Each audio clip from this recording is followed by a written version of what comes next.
ketika menteri-menteri dan pengurusan tabung haji terus melemparkan tuduhan kononnya saya memburuk-burukkan nama tabung haji. Ini ketika Datuk Dr. Ashraf Wajdi dengan selambanya dan yakinnya mengatakan semua yang saya kata itu fitnah. Sedangkan sedang mereka berkata begitu kepada pendeposit, tabung haji rugi 15 juta ringgit dari satu pelaburan saham yang kecil saja dalam tempoh 2 hari. Maka setelah dijual saham-saham itu, menjelang 1 Januari 2016, baki saham perisai yang masih dipegang oleh tabung haji berbaki sebanyak 60 juta saham.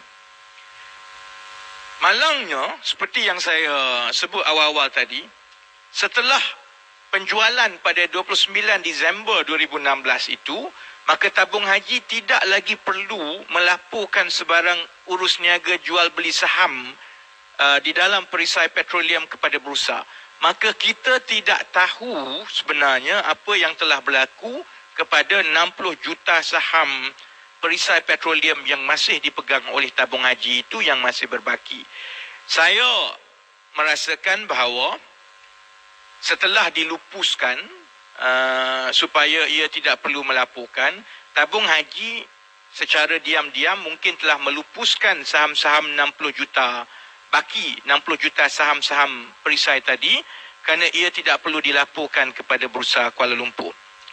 Pada harga 5 sen sesaham lah iaitu lebih kurang harga yang diniagakan sekarang, kerugian sebanyak 78 sen satu saham, maka atas baki 60 juta saham-saham perisai petroleum yang mungkin telah dilupuskan secara diam-diam dan tidak dilaporkan kepada rakyat dalam bulan Januari ini, atas baki 60 juta saham itu tabung haji telah rugi sebanyak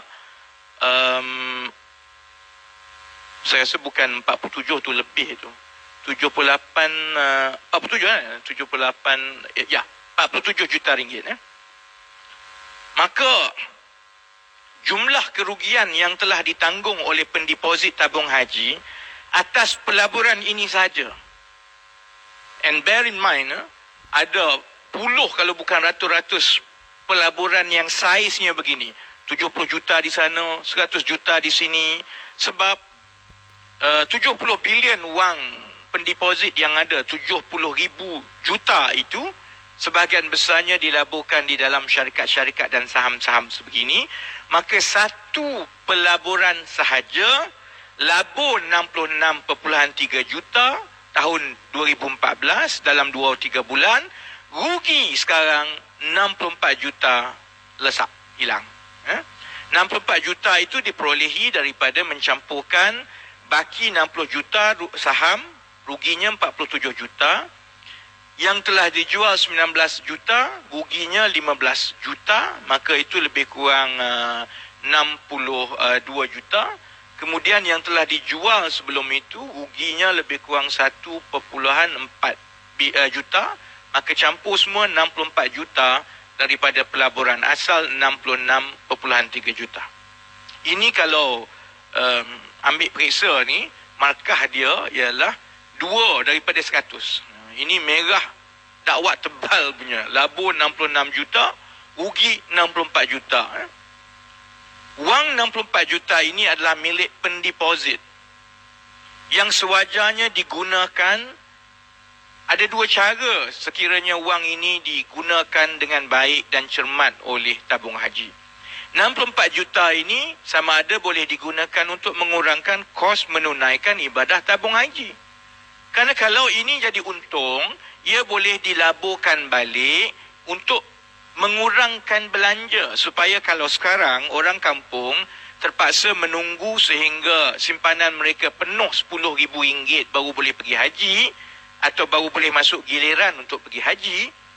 Kalaulah dia tidak membazir 64 juta daripada pelaburan tempoh 2 bulan ini, hilang macam itu saja, wang ini kalau dikembalikan kepada contohnya pendeposit atau jemaah haji yang miskin, boleh diberikan bonus yang lebih besar kepada mereka berbanding dengan orang yang sudah kaya, maka lebih cepat mereka boleh pergi haji. Mungkin mereka hanya perlu menabung sehingga RM9,000, bukan RM10,000. Dia dah boleh pergi haji.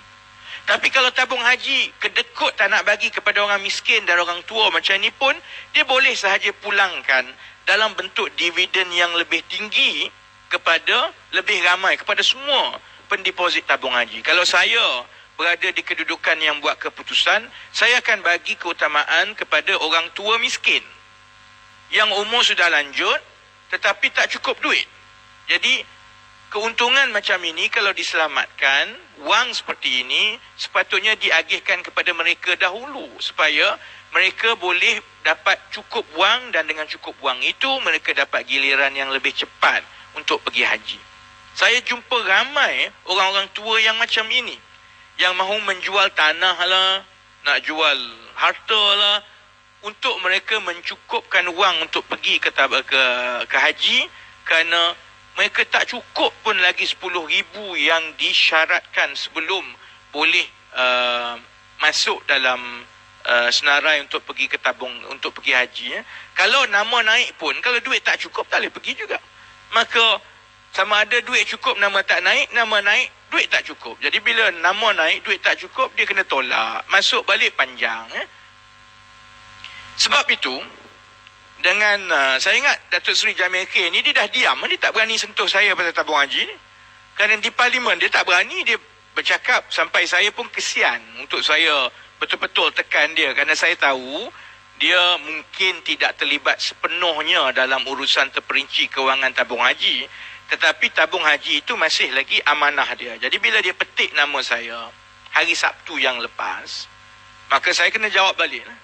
Jadi saya nak tanya, kenapa pengurusan kanan tabung haji tidak mengambil langkah yang lebih berhati-hati dan cermat dengan melupuskan saham-saham perisai lebih awal? Kerana ketika tabung haji mula membeli saham-saham ini pun, harganya sudah pun telah jatuh merudum kerana tanda-tanda kemelesetan industri minyak dan gas telah pun ada dan telah pun berlaku. Why was it that the senior management of Tabung Haji was not prudent in holding on to these shares when it was glaringly obvious that even at the time they acquired the shares, the market, the oil and gas counters have begun showing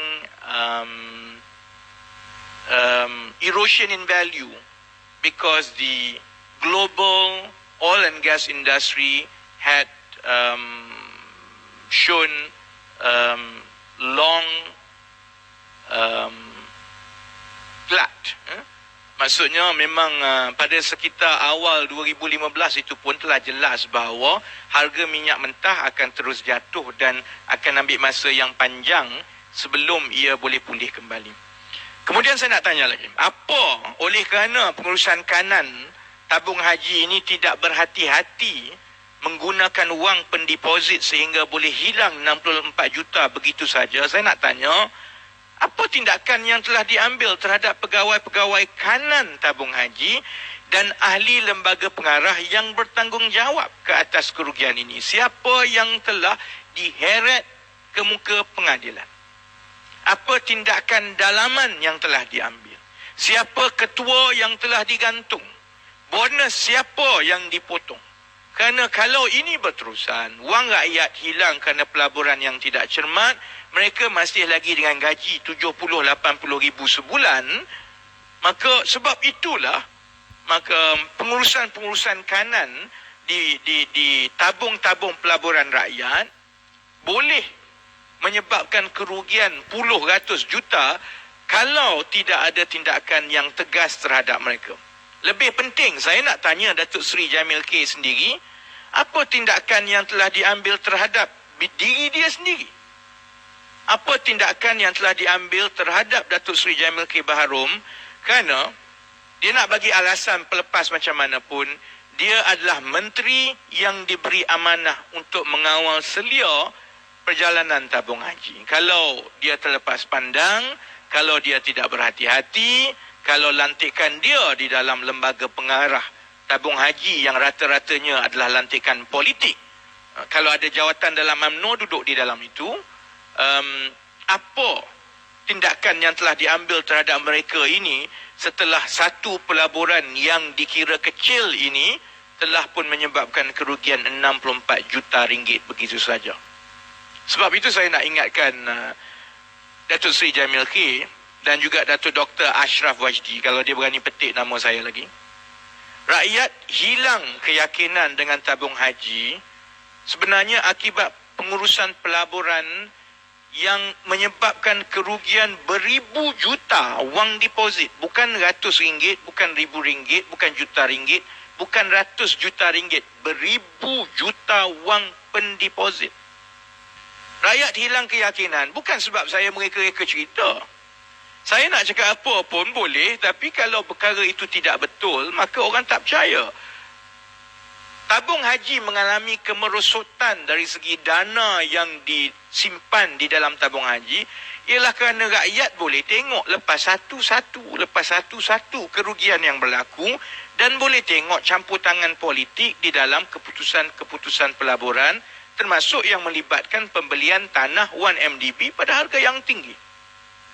Selagi Datuk Seri Jamil K tidak menyelesaikan masalah ini masalah yang benar-benar berlaku di dalam tabung haji, rakyat tak akan pulihkan kepercayaan kepada tabung haji.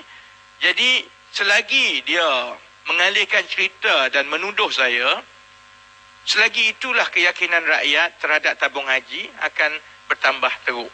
Jadi saya dah alang-alang petik nama saya ingat nak simpan lepas raya ke, lepas raya Cina ke, lepas bulan 3 ke, dia petik awal.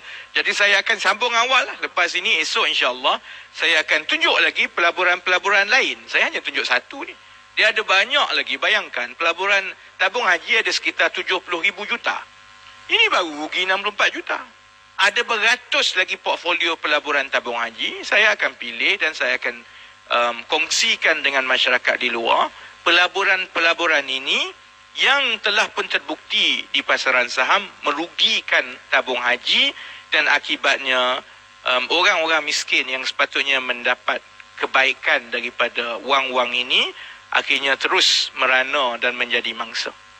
Ada soalan sebelum saya pergi kepada satu lagi yang mungkin lebih teruk daripada ini.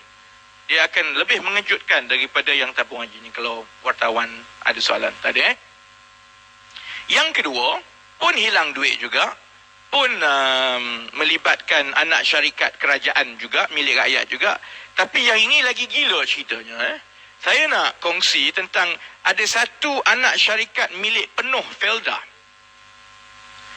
yang rugi 155 juta, telah pun diarahkan bungkus gulung tikar, bankrupt, berhutang 154 juta ringgit dan paling hebat, didakwa secara terbuka dan di dalam mahkamah.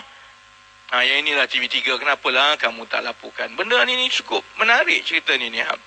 Bagaimana anak syarikat milik penuh Felda ini telah didakwa menggunakan wang rakyat di dalam Felda untuk menanggung perbelanjaan dan kos sara hidup seorang ahli keluarga